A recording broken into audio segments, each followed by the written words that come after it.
অবশেষে বাড়িতে ফিরে এসে সবাইকে খুশি করে দিল কোজাগরি। সম্পূর্ণ জানতে ভিডিওটিতে একটি লাইক করে প্রথম থেকেই দেখতে থাকো। হ্যালো বন্ধুরা, টলিউড স্টুডিও পাড়া চ্যানেলে তোমাদেরকে স্বাগত। গল্পের শুরুতেই দেখা যায় যে কোজাগরির কাছে চলে এসেছে উদ্যোলক আর বলে, কোজাগরি, আমার তোমার সাথে কিছু কথা ছিল। কোজাগরি বলে, তুমি আবার এখানে এসেছো কেন? আমি তো বললাম ওই বাড়িতে ফিরে যাব না, তারপরেও এখানে কেন আসা হয়েছে? উদ্যোলক বলে, কেন? আমি কি এখানে আসতে পারি না নাকি? এটা কি আমারও কারোর বাড়ি না? এটা তো আমার ছাত্রের বাড়ি, আমি যখন খুশি আসতে পারি। দেখো, আমি তোমাকে একটা খবর শোনাতে এসেছি, আর সেই খবরটা হলো যে আমি রাশিয়া চলে যাচ্ছি। তাই তোমার সাথে একবারের শেষবারের মতো দেখা করতে আসলাম, আবার কবে দেখা হবে জানি না। কথাটা শোনার পর কোজাগরি খুব রেগে যায় আর বলে, কেন? তুমি কেন বিদেশে যাবে? এখানে থেকে হচ্ছিল না? তুমি বিদেশে যাবে না। উদ্যোলক বলে, আমি বিদেশে যাবই, তুমি আমাকে আটকাতে পারবে না কোজাগরি। তুমি যদি এরকমভাবে অন্যের বাড়িতে পড়ে থাকতে পারো, আমি কেন পারি না বিদেশে যেতে? আমিও যাব। কোজাগরি বলে, সেটা হবে না, কারণ আমি তোমাকে যেতে দেব না। আরে বাবা, বাড়ি থেকে যদি সবাই চলে যায় তাহলে সংসারটা কার জন্য টিকে থাকবে বলো? হ্যাঁ, কার জন্য টিকে থাকবে? না না, এই সমস্ত কিছু আমি মানতে পারবো না, আমার পক্ষে অসম্ভব, কোনোভাবেই সেটা সম্ভব না। আমি এই কথাটা তোমাকে বলে দিলাম। এর মধ্যেই তখনই একটা কথা বারবার করেই ভাবতে থাকে উদ্যোলক, এবারেই আসল ডানটা মারতে পেরেছি, কারণ এখন যদি না বলতাম কথাটা তাহলে আর কোনোদিনও বলা হতো না। এরপর উদ্যোলক বলে, আমি তাহলে আসছি, ভালো থেকো। কোজাগরি বলে, এই দাঁড়াও দাঁড়াও, কোথায় যাচ্ছ তুমি? আমি কোনো কথা শুনবো না, তোমার কোথাও যাওয়া হবে না। বাড়িতে ছেলেমেয়েরা রয়েছে, ওদের এখনো বিয়ে শাদী হয়নি, আর তাছাড়া বাড়িতে বয়স্ক মা রয়েছে, তুমি কি সব কিছু ভুলে গেলে নাকি? এ সমস্ত কথা শুনিয়ে গেলে কিন্তু হবে না উদ্যোলক বসু, তোমাকে বাড়িতেই ফিরতে হবে। কোজাগরির কথা শুনে তখন উদ্যোলক মনে মনে হাসতে থাকে আর বলে, যদি আমি না ফিরে যাই তাহলে? তাহলে তুমি কি করবে? কোজাগরি বলে, তাহলে আমি অন্য ব্যবস্থা নেব। দুপুরবেলায় তো এসেছো, ভর দুপুরে কিছু খাওয়া হয়েছে নাকি হয়নি? তখনই উদ্যোলক বলে যে, আমার খাওয়া হোক বা না হোক তাতে তোমার কি যায় আসে? তোমার তো কিছু যায় আসে না। এরপর কোজাগরি বলে, আমি দেখছি ঘরে কি আছে, তোমাকে খেতে দিচ্ছি। উদ্যোলক বলে, নিজে তো রয়েছো, আবার আমাকেও গেলাচ্ছ? না না না না না, সেটা হবে না। আর তখন কোজাগরি বলে, এটা আমার ভাইয়ের বাড়ি, আমি যখন খুশি আসবো, যখন খুশি খাবো, যখন খুশি খাওয়াবো, তাতে আমার ভাই কখনোই কিছু বলবে না, বুঝতে পেরেছো?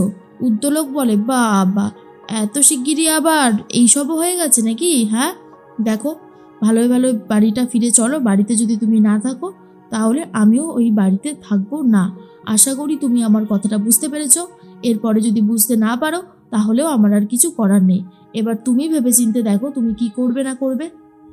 কোজাগরি বলে, আচ্ছা, মুশকিলে পড়লাম তো। শোনো উদ্যোলক বসু, তুমি রাশিয়া যাচ্ছ না, আগে সেই কথাটা বলো। উদ্যোলক বলে, যদি তুমি বাড়িতে ফিরে যাও তাহলেই আমি রাশিয়া যাব না, আর যদি তুমি ফিরে না যাও তাহলে কিন্তু আমি রাশিয়া চলে যাব। এবারে তুমি হিসাব করে দেখো, যা বলবে সেটাই হবে, সেটাই ফাইনাল। আর কোজাগরি তখন বলে, আচ্ছা ঠিক আছে ঠিক আছে, আমি বাড়ি ফিরে যাব, এবার খুশি তো? উদ্যোলক বলে, প্রচণ্ড খুশি, এতটা খুশি হয়তো কখনো হয়নি। নাও, এবার জিনিসপত্রগুলো গুছিয়ে নাও দেখি। তখনই কোজাগরি তার সমস্ত সুটকেস গুছিয়ে নেয় আর বলে, সত্যি বাবা উদ্যোলক বসু, তুমি পারোও বটে, তুমিও কিছু কম যাও না। উদ্যোলক বলে, কেন? তুমি কি কম গেছো? হ্যাঁ, আমাদের কাউকে কিছু না জানিয়ে এখানে চলে এসেছো, কতগুলো দিন আমরা কিভাবে কাটিয়েছি তোমার কোনো ধারণা আছে? তখনই কোজাগরি বলে, ওই বাড়িতে গেলে তো আবারও সব কিছু শুরু হয়ে যাবে।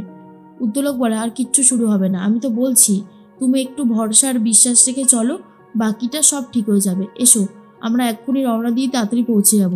কোজাগরি আর উদ্যোলক বেরিয়ে পড়ে। এদিকে টিনটিন আর টিটু দুজনে মিলে বসে গল্প করছিল। তখনই বাড়ির বেলটা বেজে উঠেছে আর বুঝতে পারে যে তাদের বাবা এসে গেছে। টিনটিন বলে, আরে বাবা, এতবার বেল বাজাচ্ছ কেন? খুলছি তো।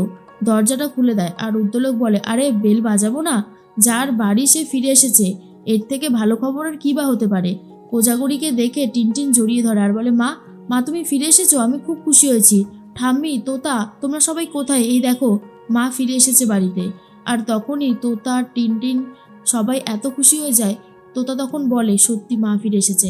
ঠাম্মি বলে, বৌমা, বৌমা, তুমি ফিরে এসেছো, তুমি ছাড়া এই বাড়িটার কোনো প্রাণী ছিল না। বাড়ির প্রত্যেকটা মানুষ যেন এক একটা যন্ত্রতে পরিণত হয়েছিল। ওই অফিসে যাচ্ছে, আসছে, খেয়ে দিয়ে শুয়ে পড়ছে, কোনো কিছুই ছিল না। তুমি ফিরে এসেছো, বাড়িটায় যেন আবার একটা প্রাণ ফিরে এসেছে। তখনই টিটু বলে, সত্যি মা, তুমি ছিলে না, আমাদের অনেক কষ্ট হচ্ছিল জানো তো। তোমাকে বলে বলেও যখন কেউ রাজি করাতে পারছিল না তখন আমাদের বুকটা ফেটে যাচ্ছিল। আমরা তো সবার সামনে কাঁদতে পারি না তো তার মতো, তোতা তখন বলে, মাকে তো আমিও কতবার রিকোয়েস্ট করেছিলাম, কিন্তু মা কি ফিরেছিল? মা ফেরেনি। ফাইনালি বাবা মাকে নিয়ে বাড়ি এসেছে, এর থেকে ভালো কিছু আর হতেই পারে না। তখনই প্রজাপতি বলে, এই তো মামি ফিরে এসেছে। মামি মামি তুমি কি রান্না করবে বলো তো, ভালো মন্দ কি রান্না করে খাওয়াবে? জানো মা আমাকে তোমার কাছে নিয়েই যায়নি, আমি কত কি বলেছিলাম। কোজাগরি বলে, তাই নাকি? ফ্রিজে কি আছে দেখি, তারপর আমি প্রজাপতি রানীর জন্য খুব সুন্দর সুন্দর ভালো ভালো খাবার বানিয়ে দেবো, ঠিক আছে তো? এর মধ্যেই তখনই চলে এসেছে খোকো আর বলে, কাকিমা কাকিমা তুমি এসেছো, আমি তোমার জন্য কতটা কান্নাকাটি করেছি তুমি নিজেও জানো না। জানো তো, তুমি চলে গেছিলে, আমার ভীষণ কষ্ট হচ্ছিল। তখনই কোজাগুড়ি বলে, আমারও তো কষ্ট হচ্ছিল, আমি তো ভাবছিলাম আমার খোকোটার কি অবস্থা রয়েছে। খোকো তখন বলে, তুমি কি আদৌ আমার জন্য ভেবেছো? তাহলে নিশ্চয়ই এই বাড়িতে অনেক আগেই ফিরে আসতে। কোজাগুড়ি বলে, এই তো ফিরে আসলাম, আবার এত দুঃখ কষ্ট কিসের? আর কোনো কান্নাকাটি হবে না, এখন থেকে শুধু হই হুল্লোড়, কি মনে থাকবে তো? টিনটিন বলে, সত্যি মা, তুমি আর আমাদের ছেড়ে কখনো যাবে না তো? আগে তুমি এই কথাটা বলো, না হলে আমি তোমাকে আর বিশ্বাস করতে পারছি না। আবার কবে হয়তো একটু রাগারাগি হবে, ভুল বোঝাবুঝি হবে, তখন দেখবো তুমি চলে গেছো এই বাড়ি ছেড়ে। সেটা কিন্তু আমি মেনে নিতে পারবো না, বিশ্বাস করো মা। কোজাগরি বলে, আচ্ছা ঠিক আছে বাবা, বললাম তো যাবো না, আবার এত কথা কিসের? তোতা বলে, এবার যদি মা যায় না বাড়ি ছেড়ে, তাহলে আমারও যেদিকে দু চোখ যায় আমিও চলে যাবো, আমি বলে দিলাম। ঠাম্মি বলে, কাউকে কোথাও যেতে হবে না বাড়ি ছেড়ে, সবাই আজকে আমরা হই হুল্লোড় আনন্দ করব, কারণ আমাদের বাড়ির বৌমা ফিরে এসেছে। আর তখনই অনুশ্রী বলে, সত্যি কথা বলতে গেলে বৌদি ভাই, তোমাকে ছাড়া না ভালো লাগছিল না। সত্যি বলতে তোমাকে এই বাড়িতে মানায়, তুমি এই বাড়ির প্রাণ, এই কথাটা মনে রেখো। টুকু তখন বলে, একদম ঠিক বলেছে, কারণ এই বাড়ি থেকে যদি কাকিমা চলে যায়, তাহলে এই বাড়িতে আর আসতেও ইচ্ছা করে না। তখনই পাড়ার লোক রেডি হয়ে গেছে আসবে বলে, কিন্তু এরপরেই তখন উদ্যোলোক বলে, না না না না না না, আজকে পাড়ার লোককে আসতে দেওয়া যাবে না। তখন কোজাগুড়ি বলে, ওমা কেন? আজকে আসবে না কেন তারা? তারা আসবে আর মুখের পরে বারণ করবো, আজকে এসো না গো। তো লোক বলে, না না, তেমন কিছু তো বলিনি, আসলে আজকের দিনটা যদি আমরা একটু সবাই মিলে হই হুল্লোড় আনন্দ করে একটু খাওয়া দাওয়া করি, তাহলে ভালো লাগবে, তাই বলেছিলাম, না হলে আর কিছুই না। এরপরই ঠাম্মি বলে, তা বৌমা, তুমি আসতে রাজি হয়েছো, এটা কিন্তু আমার বেশ ভালো লেগেছে। আর তখন কোজাগরি বলে, আসবো না? আপনার ছেলের তো বুড়ো বয়সে বিমরতি হচ্ছিল, সে তো এখন রাশিয়া চলে যাচ্ছিল, আমি যদি না আসতাম তাহলে এই মানে সংসারটাকে কে বাঁচাতো? সব তো ভেসে যেত, তাই জন্যই চলে আসতে বাধ্য হলাম।